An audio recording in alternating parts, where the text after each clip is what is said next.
안녕하십니까. 기본한자 1800개 국민학습 운동을 펼치고 있는 어휘력개발연구소 대표 윤재웅입니다.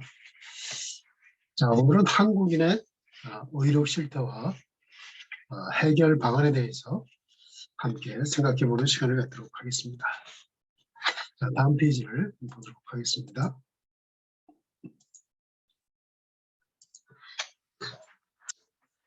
자, 이 그림은 이제 EBS의 6부작 프로그램의 화면을 캡처한 건데요. 작년 3월 초에 6부작으로 당신의 문해력이라는 프로그램이 방영된 적이 있습니다. 이미 많은 분야의 이제 전문가들이 걱정을 하고 있었던, 우려하고 있었던 그런 문제지만, 공영방송에서 이렇게 특집으로 특별히 6부작으로 만든 것은 처음이었습니다. 이때 게스트로 나온 분이 이제 인하대학교 국어교육과 교수이신 신명선 교수인데요. 서울대에서 이제 국문학으로 박사까지 마치신 분이죠. 자, 이거는 이제 문해력의 중요성을 이렇게 얘기하고 있습니다. 미래 교육에 반드시 필요한 핵심 역량이다. 역량이라는 건 이제 힘의 양을 뜻하죠. 힘의 양을 뜻하는데 어떤 일을 해낼 수 있는 그러한 힘을 말하고 있습니다. 이렇게 쓰죠. 네. 그 문해력이라고 하는 것은 이제 글을 문자입니다. 풀 해자인데요. 신명자고 문자로 기록된 글을 읽고 그 내용을 이해하는 능력을 우리가 문해력이라고 볼 수가 있습니다. 즉 문서라든지 책을 읽고 이해하는 그 능력을 말하고 있는데요. 자, 이것이 중요한 이유는 모든 정보라든지 어떤 지식이 이렇게 문자로 기록되어 있기 때문에 그렇습니다. 그래서 문장을 이해할 수 있는 능력이 없다면 살아가는 데 필요한 정보를 습득하거나 또 그것을 분석해서 자기가 판단할 수 있는 그러한 자료로 삼을 수가 없는 것이죠. 그리고 우리가 직업을 갖거나 어떤 사회생활을 하기 위해서 필요한 지식을 습득하는데도 굉장히 문제가 많이 있겠죠. 최근에는 이제 인터넷과 또 모바일이 개인별로 하나씩 있는 사람과 사람이 연결된 그런 상태고 지식의 양과 그 공유 속도, 그 전달 속도가 과거와는 비교할 수 없을 정도로 굉장히 빠르게 좀 확산되는 그런 추세입니다. 지식의 양도 1950년도를 기준으로 했을 때 100년에 2배가 증가했다면 지금은 13개월에 2배. 조만간에는 하루에 2, 3일이면 그 양이 2배로 증가할 정도로 IT 기술 자체가 지식의 축적 및 확산에 굉장히 지금 기여하고 있습니다. 이런 상태에서 우리가 정보와 지식이 표현된 그러한 글, 즉 문장이나 문서, 책 등을 우리가 쉽게 이해하고 읽고 이해할 수 없다면 굉장히 문제가 되는 것이죠. 구글에 검색만 하면 어떠한 정보나 지식을 우리가 손쉽게 찾아볼 수 있는 그런 시대이기 때문에 미래 교육에는 이렇게 글을 읽어내는 능력, 이것이 굉장히 중요한 시대가 됐습니다. 그래서 문장이라는 것은 단어로 만들어져 있기 때문에 단어로 구성되어 있죠.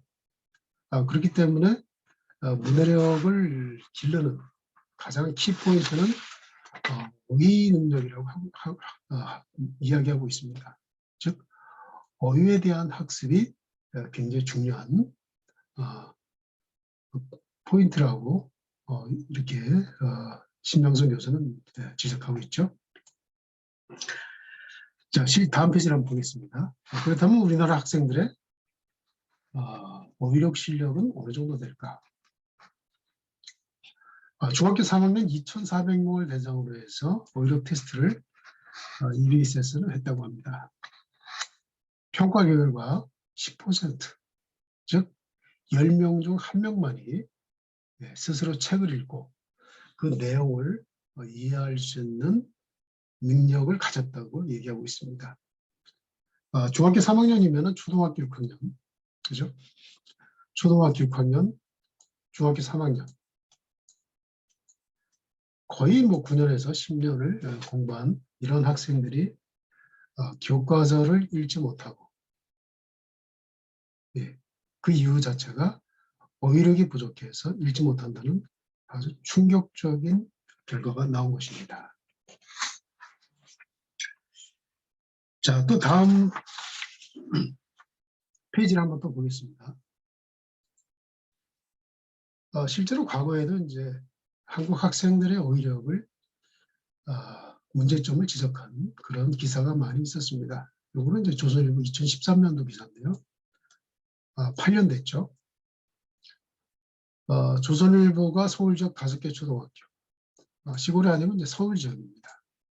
그리고 4학년 학생들을 대상으로 조사한 결과 71%가 지문을 읽고 주어진 어떤 글을 읽고 무슨 내용인지 이해를 못했다고 합니다. 그 원인 자체가 어휘력 부족 때문이었습니다. 자, 또 하나 보겠습니다. 한국 성인의 75%. 일상문서 해독 능력이 떨어지고 있다. 즉, 일상문서라고 하는 것은 뭐 회사나 뭐 일반인들이 뭐 부동산에 관련된 문서라든지 보험계약에 관련된 문서, 이런 일상생활에서 접하는 그런 문서들을 읽고 이해하는 능력이 떨어진다. 즉, 문해력이 떨어진다는 그러한 보고가 있었습니다. 이거는 이제 문화일보 2005년도 기사인데요. 한국교육개발원 KEDI 2004년도 한국교육인적 자원지표에서 발췌된 그러한 자료가 기사에 실렸던 것입니다. 불과 25%만이 일상문서, 보건문서는 아닙니다. 일상적인 생활에서 접하는 그러한 문서를 25% 정도만이 정확히 이해하고 있다는 그런 내용입니다. 그래서 75%의 성인들이 새로운 직업을 갖는 데 필요한 정보와 지식, 기술을 습득하는데, 익히고 내 걸로 받아들이는데 굉장히 어려움을 갖고 있다. 이러한 기사입니다. 그런데 한 단계 더 나아가서 전문 정보 기술, IT 기술이죠.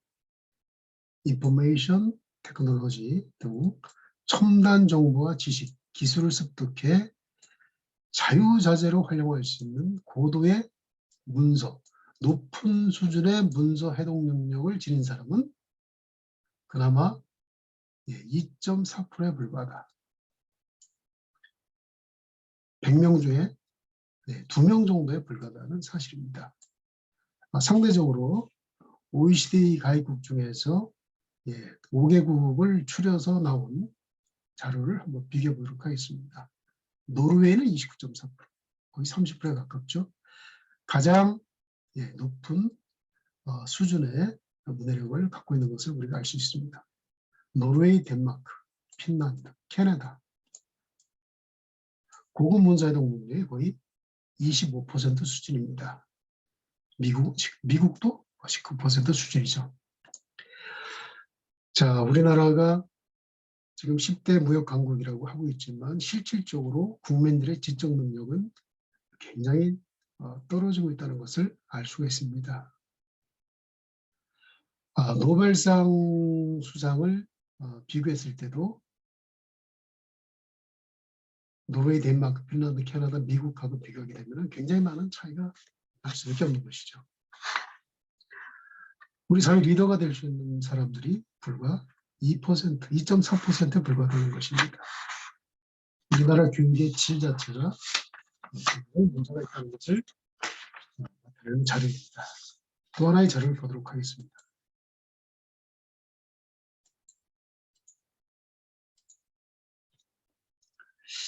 요거는 이제 삼성에서 인사 담당자로 오랫동안 근무했던 이흠면 씨인데요. 박근혜 정부 때 초대 인사 혁신처장을 하신 분입니다. 말 그대로 공무원의 인사 문제를 혁신하기 위해서 인사혁신처가 만들어져 있는데 그때 초대 처장으로 비임한 사람이죠. 이번에 이제 매일경제가 취임한 지 1주년 기념을 했을 때 이런 얘기를 했습니다.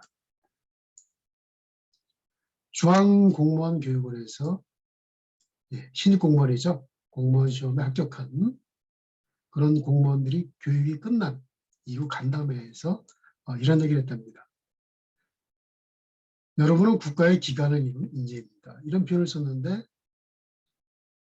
기관이란 뜻을 한 명도 제대로 몰라 깜짝 놀랐다는 이러한 표현을 했습니다. 이러면서 우리 공무원들의 지적 능력을 굉장히 비판하고 있는데요. 우리나라 공무원은 지금 우리나라 최고의 엘리트라고 표현하고 있습니다. 경쟁률이 최소한 100대 1 이상 되죠. 공무원 되는 것이 꿈인 그러한 청년들이 다른 나라와 비교했을 때 대단히 많은 그런 나라임에도 불구하고 그러한 인재들이 갖고 있는 어휘력 수준, 문해력 수준이 이 정도라는 건 사실 굉장히 충격적인 얘기죠. 공무원들의 능력이 국가 경쟁력을 좌우한다고 봤을 때 우리나라 국가의 경쟁력이 어떠할지는 미루어 짐작해도 사실 아찔한 것이 아닐 수 없습니다. 우리나라 대학 교육 자체가 문제가 있을 수 있죠. 초등학교 학생들의 어휘력이, 문해력이 그 정도 수준이라면 그리고 아까 자료에서 봤듯이 중학생들의 문해력 그 정도 수준이라고 봤을 때 성인들, 우리 공무원들 어휘력 수준은 우리가 이 정도일 거라는 것이 충분히 예측을 할 수가 있는 것입니다. 자, 기간이라는 것은 보십시오. 기간이라는 것은 이 한자의 발음만 적어놓은 것이죠. 예. 그래서 한자의 뜻을 알 수 없다면 이 뜻 자체를 이해할 수가 없는 것입니다. 이해할 수 없다면 기억할 수가 없는 것이죠. 터기. 집이 앉는 그 자리가 터라고 하죠. 집터라고 할 때. 그래서 집의 기초가 되는 어떤 사물의 터가 되고 이거는 이제 기둥을 바치는 주춧돌이죠. 주춧돌 초자입니다. 집이 안 쳐지고 집을 짓는데 터가 되고 주춧돌을 놓는 기둥을 받치는 주춧돌이 되는 사물의 어떤 중요한 부분을 우리가 기관이라고 합니다. 즉 어떤 조직이나 체계에서 아주 핵심적인 역할, 중요한 것을 우리가 기관이라고 하는 것이죠. 공무원은 이렇게 중요한 우리 조직의 우리 한국 사회의 핵심적인 조직임에도 불구하고 이 사람들은 이러한 기관이라는 뜻을 전혀 모르고 있습니다. 처장과 간담회 할 정도면 적어도 그래도 7급 이상 고급 공무원이 아닌가 그런 생각이 듭니다. 그래서 많은 사람들이 단지 우리가 늘 쓰는 기간, 어떤 시기와 뭐 사이간자죠, 때기자고 어떤 시기와 다른 어떤 시기 사이를 우리가 기간이라고 하는데 요 의미로만 해석이 된 겁니다. 그러니까 이 문장 자체가 해석이 전혀 안 되는 것이죠. 자, 신입 공무원들은 초등학교 6학년, 중고등학교 6학년, 대학 4학년 그리고 몇 년간의 또 공무원 시험 준비를 했겠죠. 적어도 16년 이상 정상적인 교육을 받은 인재들인데 그 수준이 이렇다는 것입니다. 자, 왜 이런 현상이 나올까요? 왜 한국말을 읽고도 쓰여진 한국말을 읽고도 그 뜻을 모를까요? 자, 우리가 아까 그 말씀드렸고 그 이전의 장에서도 말씀드렸지만 한자를 사용하면서도 한글로 기록하면 누구나 다 읽을 수 있지만 한자는 그 속뜻, 한자의 의미이기 때문에 한자를 모르고서, 어원을 모르고서는 그 뜻을 절대로 이해할 수가 없습니다. 이해 못하면 그 한자, 그 단어에 대한 지식은 내 것이 될 수가 없는 것입니다. 내 머릿속에 저장될 수가 없는 것이죠. 한글로 발음만을 표기하고, 즉 기간이라고 표현만 표기하고 그 뿌리, 터기, 줄기간, 그 한자의 뜻을 가르치지 않기 때문이죠. 뜻이라는 것은 그 소리에 사람의 생각, 그 뜻이, 생각이 마음이 담긴 그런 것이 바로 뜻인데, 이 소리, 사람의 생각이 없는 그런 이러한 한글로만 발음교, 한자어의 발음교만 표기하기 때문에 우리가 10년을 공부해도 10년을 공부해도 단 한 개의 한자, 우리말을 이해할 수가 없는 것입니다. 자, 그럼 어떻게 공부를 해야 될까요? 자, 일단 한자 학습 전략을 어떻게 세울까? 즉, 우리가 사용하는 모든 단어, 거의 한 60%에 가까운 단어가 한자어입니다. 그리고 우리가 교과서나 어떤 전문 서적에서 나오는 학술 용어는 전부 한자어입니다. 그래서 우리 일반인들은 일상용, 전문적인 학생들은 그런 학술 용어를 읽고 이해가 안 되는 것은 우리가 국어사전을 활용해서 학습을 하면 됩니다. 어떤 국어사전이냐? 기간이라고 하면은 모든 국어사전은 한자가 금기되어 있습니다. 하지만 뜻을 옆에다 적어놓지 않기 때문에 한자가 있어도 이게 무슨 뜻인지 정확히 이해할 수가 없죠. 이 한자의 뜻을 적어놓은 그러한 국어사전을 활용해서 우리가 학습을 하게 되면 한자는 쉽게 이해할 수가 되는 것입니다. 그래서 한자를 읽고 이해하는 것이 먼저고 한자는 쓰는 것은 나중에 저절로 된다고 볼 수가 있습니다. 이런 방식으로 학습하면 어휘력과 한자 실력을 동시에 높일 수가 있게 됩니다. 자, 예를 한번 들어보겠습니다. 자, 결혼식 장면인데요. 여기 백년가약이라고 이렇게 돼 있죠. 행복한 동행, 백년가약. 우리가 결혼식을 지칭하는 말로 쓰인 게 바로 백년가약이라고 많이 쓰고 있습니다. 왜 가약이라고 할까요? 자, 우리가 모를 때 이렇게 찾아볼 수 있겠죠. 속도사전에서 가져온 단어풀이입니다. 이 사전에서는 아름다울, 여기 가약이라고 해놓고 아름다울까 묶을약. 한글로 가약하고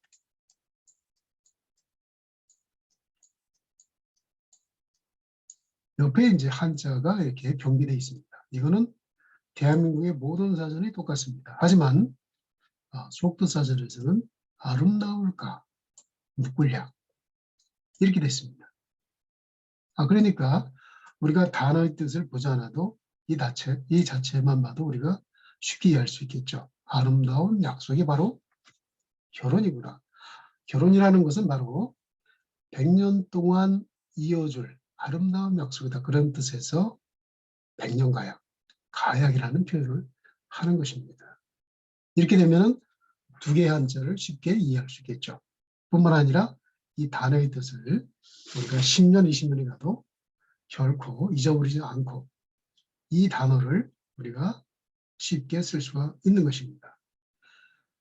우리가 어느 사생대에 가면은, 미술대에 가면은 수상자 중에 각 수상 순위 중에서 가작이라는 게 있습니다. 그때 가작도 아름다울 것입니다. 작자는 제일 작자, 아름다운 작품. 그래서 가작이라는 표현도 우리가 이 아름다울 가자를 쓰는 것입니다.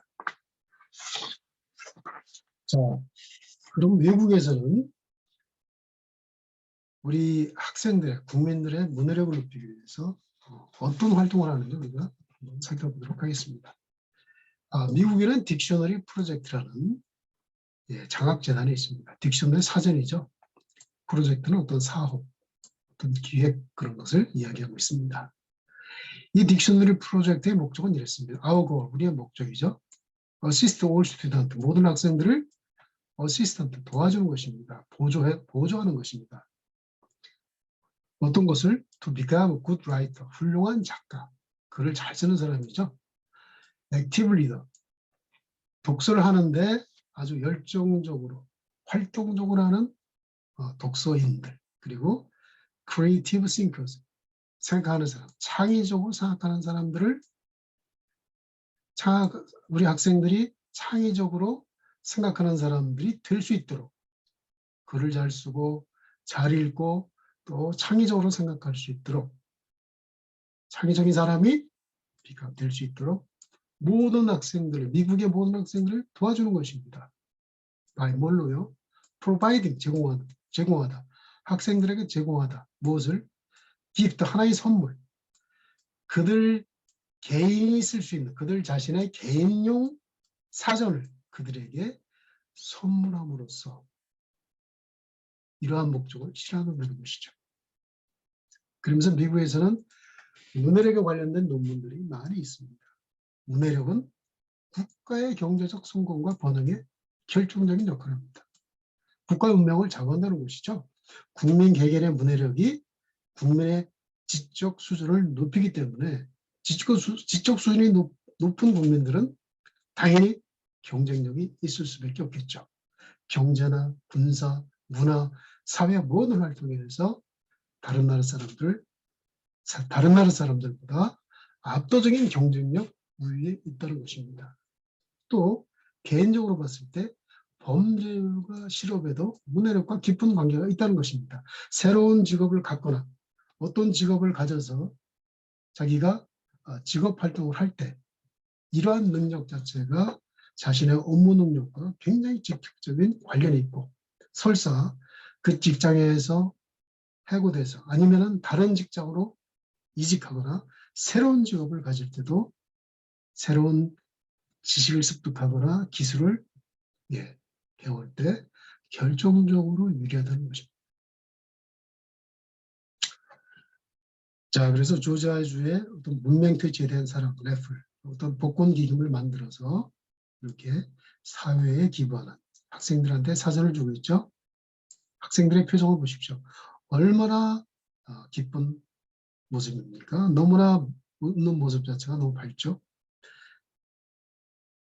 여기는 이제 테네시 핸더스빌 모닝 로터리 클럽입니다. 로터리 클럽은 자체 클럽 목표가 문맹 퇴치에도 문해력이라는 목표가 있습니다. 30개 학생들한테 14년 동안 3만 1,000권의 사정을 제공했다. 3만 1,000명의 학생들한테 이러한 선물을 하게 된 것이죠. 자, 강당에서 찍은 그런 사진이고요. 너무 좋아하죠. I was very glad to hear that 로타리가 어쨌든 지속적으로 도네이팅, 사전을 선물한 것에 대해서 매우 기쁘다. 교장 선생이 편지를 쓴 것입니다. 자, 라이온스 클럽에서도 학생들한테 선물을 하고 찍은 사진입니다. 이렇게 미국은 전 사회적 차원에서 돈을 아이들한테 주는 대신에 이렇게 사전을 한 권씩 선물을 주고 있습니다. 이 학생들 다 노트북, 휴대폰 다 있지만 초등학생 때는 이러한 종이사전이 아이들한테 결정적으로 도움이 된다는 것을 알고 이렇게 선물을 하고 있는 것입니다. 자, 그리고 또 이제 이러한 학생들의 동기부여를 하기 위해서 미국은 오히려 경쟁대회를 하고 있는데요. 무려 25년 전부터, 1925년부터 하고 있었습니다. 약 거의 한 100년 가까이 되죠. 100년에서 3년 정도 빠지는 97년 전부터 이러한 내셔널 스크립스 내셔널 스펠링 비라는 이러한 어휘력 경쟁대회를 하고 있습니다. 영어 철자 말하게 되어 있는데요. 이 대회의 목적과 참가 대상을 볼까요? 어휘력 형성이 목적입니다. 단어 실력이 바로 문해력이고 문해력 자체가 사람들의 지적 능력, 정보와 지식을 습득하는 데 가장 필요한 기초학력이라고 보고 이렇게 포커스를 맞춰서 이렇게 대회를 열고 있는 것입니다. 대상은 만 15세까지 초등학교, 중학생을 하는데 전 세계 학생들을 대상으로 하고 있습니다. 네, 진행 방식은 출제자가 단어를 말하며 참가자는 그 단어의 철자를 한 글자씩 맞추는 방식입니다. 왜냐하면 영어는 철자와 발음이 서로 다릅니다. 우리 같으면 학교 하면은 학교나 하늘 하면은 발음과 하늘 하면은 철자와 발음이 같죠. 그래서 한글은 배우기 상당히 쉽습니다. 한글 단어는. 산 하면은 똑같죠. 발음하고 철자하고. 근데 영어는 다릅니다. 영어의 산은 마운틴이죠. 마운틴. MOUN TAIN. 출제자가 마운틴이라고 얘기하고 마운틴에 관해서 설명을 해줍니다. 그러면은 참가자는 MOUN TAIN 이렇게 철자를 말해야 됩니다. 즉 철자를 다 외워야 되는 것이죠. 사실 이 발음대로 이야기하게 되면은 모운타인이 돼야 맞죠. 근데 실제 발음은 마운튼 이렇게 되기 때문에 이 철자를 다 외워야 되는 것입니다. 그래서 이렇게 토너먼트식으로 참가자가 철자를 맞추면 다음 라운드에 진출하고 최종적으로 남은 사람이 이렇게 결승전을 만나서 우승자를 겨루는 것이죠. 그래서 우승하게 되면은 상금이 4만 원 조달은 됩니다. 한 5천만 원이 넘죠. 그리고 백악관에 초청이 돼서 대통령의 격려를 받고 또 별도로 이렇게 선물이 주어집니다. 어떻습니까? 대단한 동기부여가 되지 않겠습니까? 그래서 이러한 대회가 거의 100년 가까이 지속되는 게 아닌지 모르겠습니다. 이게 바로 미국이라는 나라가 갖고 있는 힘이 아닌가 생각이 됩니다. 이 결승전에 나온 문제가 뭔가 제가 한번 찾아봤는데요. 이익사회를 묻는 문제였습니다. 이익사회. 우리 사회를 이익사회, 공동사회 이렇게 얘기하는데 독일의 튜니스라는 사회학자가 발표한 그런 것이죠. 이익사회는 이제 게셀샤프트입니다. 게셀샤프트인데요. 게셀샤프트라고 하는데 SCHAFT. 어쨌든 이 단어를 발음하고 이 단어의 뜻을 이제 출제자가 이제 설명을 하면은 학생들이 GESELLSCHFT 이렇게 발표를 해드리는 것입니다. 어쨌든 이 두 학생들이 무예를 가리기 힘들게 똑같이 맞추기 때문에 공동우승을 했는데 이 두 학생들이 피부가 가무잡잡하죠. 둘 다 인도 아이들입니다. 대단하죠. 자, 우리도 이러한 대회를 열지 못할 이유가 아무도 없겠죠. 그래서 우리 학생들의 어휘력을 높일 수 있는 그러한 대회를 하루빨리 만들어야 될 걸로 생각이 됩니다. 또 이러한 대회를 통해서 아이들이 어휘학습을 열심히 할 수 있는 동기부여를 해야 되지 않을까 생각이 됩니다. 자, 다음 시간부터는 100년 가야과 같이 이 1800개의 한자를 단어 중심으로 우리 하나씩 공부해 보도록 하겠습니다. 그래서 1800개 한자를 다 공부하는 순간 여러분들은 다 어휘력에 지존에 가 있을 거라고 생각이 들고 한자의 박사.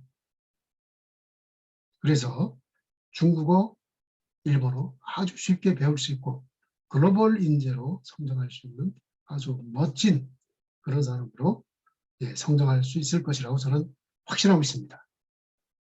많은 분들의 적극적인 참여를 부탁드리고 많은 분들에게